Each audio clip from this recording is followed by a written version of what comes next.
How to set the default SMS app on the Samsung Galaxy S25, S25 Plus, Edge or Ultra. First, tap on the home button to return back to the home screen. Then swipe down at the top to open up quick settings. In here, tap on the settings icon. Next, we then scroll down and tap on apps. Now at the top here, choose default apps, so tap on that.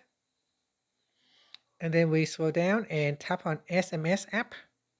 From the list of available apps, you can select one to use. Here we've got Samsung Messages, we've got Google Messages and other messages. So let's say I want to select Google Messages, I can select that as the default. And then tap on the back key, tap on the home button to return back to the home screen. And that's it. Thank you for watching this video. If you find it helpful, please like and subscribe to my channel for more videos.